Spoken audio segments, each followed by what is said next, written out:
This is what happens when a disgraced YouTuber attempts a comeback and the internet starts noticing his numbers don't add up.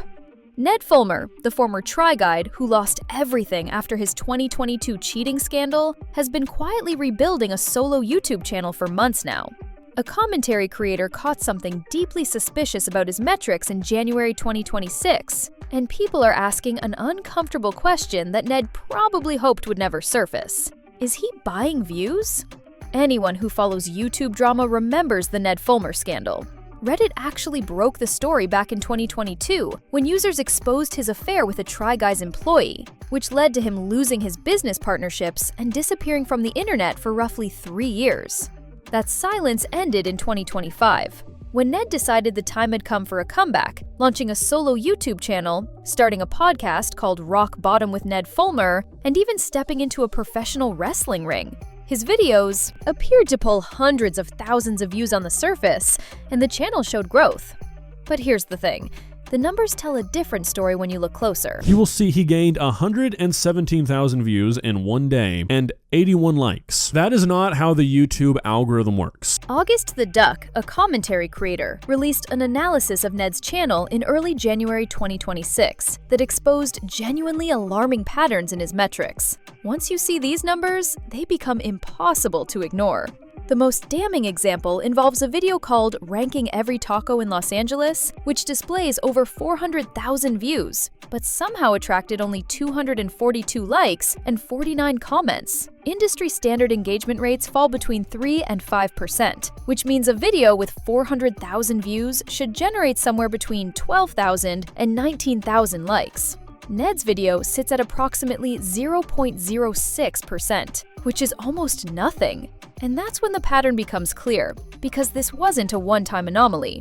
Another video on his channel, Chefs Roast My 4-Foot Tall, shows 440,000 views paired with just 131 likes and 98 comments, while a third video allegedly reached 1 million views with only 876 likes and 410 comments attached. The Try Guys posted a similar taco video that pulled 1.1 million views and 35,000 likes, landing at a 3.18% engagement rate.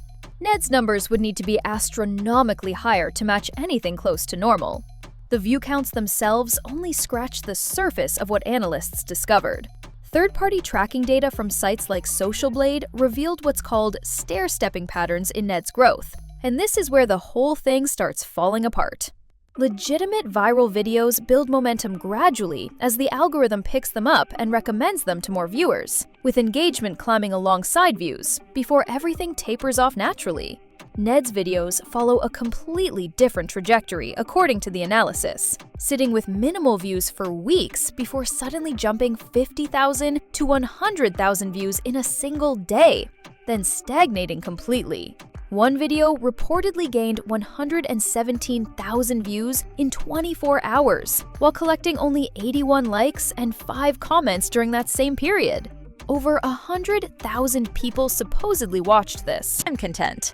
Yet, only 81 bothered to hit the like button, and only 5 left any comment at all. The daily tracking data shows this happening over and over again. January 3rd, 2026 brought 293,000 views to his channel. The next day dropped to just 20,300, and a similar spike and crash pattern appeared when 246,000 views landed on December 29th, after the previous day delivered only 3,480. Organic YouTube growth produces smoother curves tied to algorithm promotion, not repeated massive spikes followed by near total stagnation. 189,000 views with 131 likes and 98 comments. The context of what else Ned faced in 2025 matters here, because his comeback wasn't exactly smooth sailing. TMZ reported his separation from wife Ariel in September 2025, after 15 years together, coming 3 years after the cheating scandal that destroyed his Try Guys career.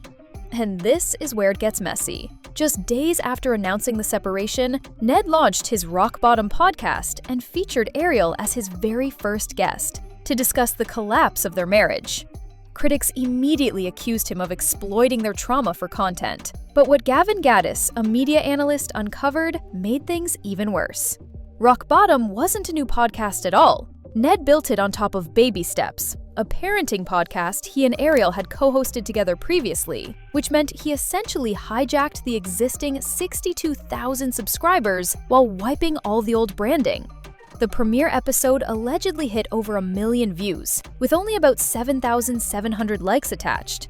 Another suspiciously low ratio that mirrors the pattern across his other content. October 2025 brought a pivot to professional wrestling when Ned debuted in AEW as a character called Nasty Ned. The internet responded with mockery rather than support, and Trisha Paytas publicly roasted him on her podcast, while clips of him shirtless in the ring spread for all the wrong reasons. One commenter wrote that the problematic YouTuber to wrestler pipeline needs to be studied, which captured the general sentiment pretty well. November offered a more sympathetic moment when Ned revealed a 12-year battle with multiple sclerosis, and that video received more positive coverage than basically anything else from his entire comeback attempt. Through all of this chaos, the question remains: who is actually watching his content? And more importantly, are they real people? 416,000 views right now. That same video has 242 likes and 49 comments. Comparing Ned's numbers to his former group reveals just how stark the gap has become. The Try Guys currently hold approximately 7.9 million subscribers, with nearly 3 billion total lifetime views, while Ned sits at about 337,000 subscribers and 5.4 million total views. That's roughly a 23-to-1 ratio on subscribers and over 500-to-1 on total views.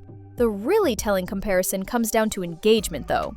Hype Auditor rates the Try Guys engagement at 4.14%, which qualifies as good, while Ned's hovers around 0.06%. That gap represents a difference of nearly 70 times between them.